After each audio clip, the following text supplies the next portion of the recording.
You're listening to Combat Radio with Ethan Dettenmeyer, right here on LA Talk Radio. Joining us, though, is a very special guest. You know this actor from some pretty remarkable work. The guy's got quite the very, very hip lineage. He even brought some notes. He's that professional. When he does a radio show, he brings notes and he brings things to scribe. Because I can't remember anything. He's out of South Africa. Is that true? I've spent a lot of my time there, but I am British, and I have happily embraced my South African experience, yeah. And I worked with Mark now. Right. Actor Jeremy Crutchley from everything from Black Sails. We'll just Google the guy. The guy's added a touch of class to just about everything. I just want to ask you, how close to the film Breaker Morant is South Africa? Are we still fighting Dutch patriots there?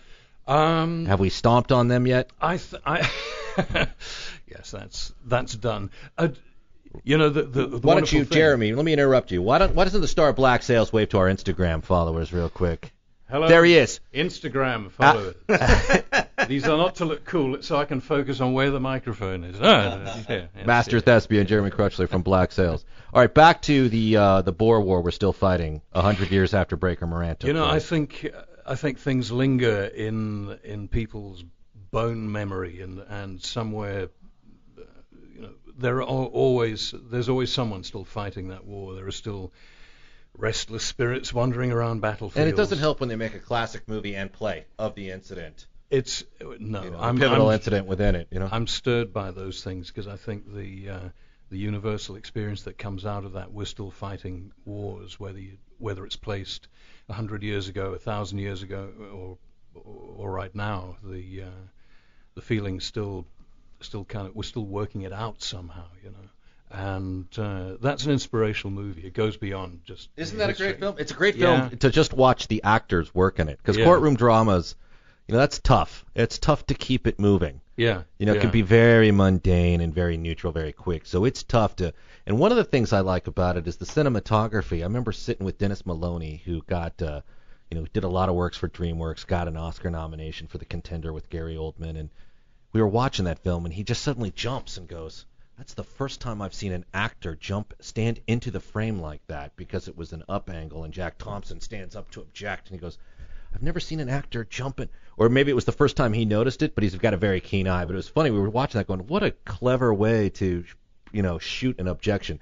You're not here to talk Breaker Morant. Or we can talk Breaker Morant. Dutch Commandos? What do you want to talk about? Let's talk, but it brings on an interesting point, because my experience with and Jeremy obviously lived there through most of this, was, as I've said on the show before, I was absolutely astounded by the cosmopolitan and easy international mix of Cape Town. I absolutely loved it. And yes, you've got the stark relief of this marina where there are boats that cost $1 million, and then you've got Khayelitsha outside.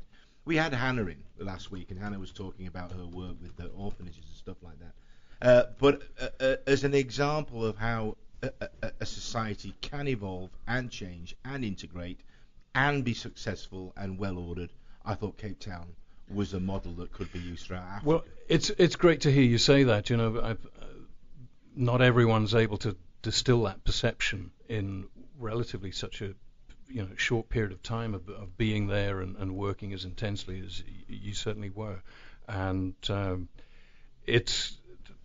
I have great praise, I have great love for the country. I feel a lot of similarities here. I feel like I've just crossed a bridge to something that obviously LA is huge and vast, and we're in the first world, not a sort of a third world emerging country, but the evolution that South Africa's gone through in quite remarkable 20 years of since official democracy and so on, and the evolution it was going in before that. And I really, big disclaimer, I am no political authority. I'm no. That's not what you said coming in here.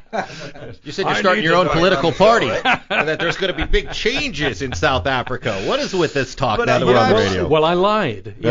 See, because you already said for politics. Yeah. You already have it down. But you got the lying down, Jeremy. I've said about this town. Listen, there's places here where you do not want to be driving around in the middle of the night. This is Los Angeles. Sherman Oaks. Yeah, like Sherman Oaks. You know what I mean? How about the parking lot of the Robin Hood pub? You don't want to be driving through there at night. I had to be prodded into this situation at gunpoint. It's But in terms of a model for how, and I understand there are problems with the democracy and maybe political problems and problems in terms of the tribal people, how they split apart and all that kind of stuff.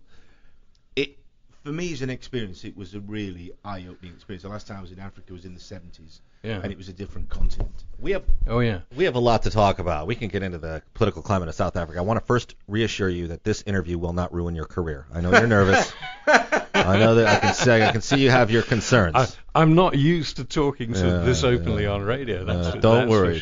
But we will be attacked by wild Indians if we do not discuss black sails in a moment. But were you in South Africa? Before I get to that, were you in South Africa for the World Cup? Yes, I was. Are you a soccer hooligan? I'm not, but I virtually became one. Then you can stay. Okay. I was leaping up and down and blowing my vuvuzela.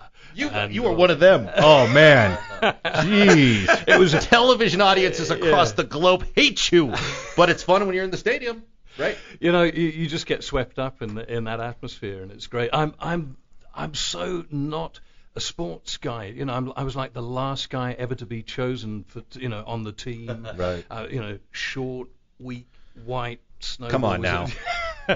And so I had a lot of negative reinforcement, I think, as it's called, for all that sort of stuff. And it's crazy because after 35 years in the theatre, you get to be challenged a lot more than, or at least as much as you do in any of the great sports. But no, I get swept up in the excitement of the big games and stuff. I can watch that. Now, who are you pulling for?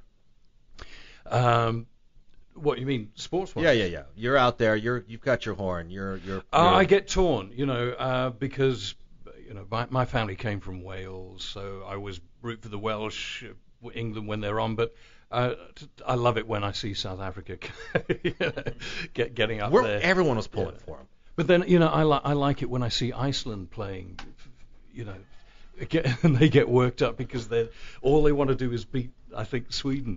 There's so many. Yes, that's part of the intrigue with it, right? That exact tribal rivalries. It is. It's all tribal stuff. My personal favorite is obviously the old Soviet Union against Germany. It's like the war is still going on. Well, it goes back to your Breaker Morant question. Are you still fighting the Boer War?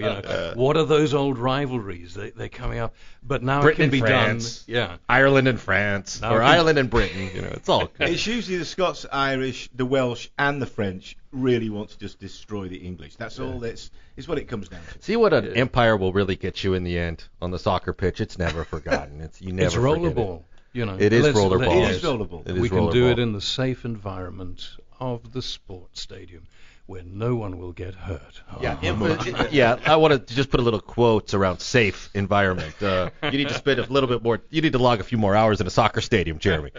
All right, so listen, let's get to. Yeah, I wasn't ironic enough about that. Yeah. No. But we got lots to talk about. You're obviously an epic talent, and we want to get to some things that are pretty exciting here. I want to actually let me get some business out of the way, and we'll start the conversation.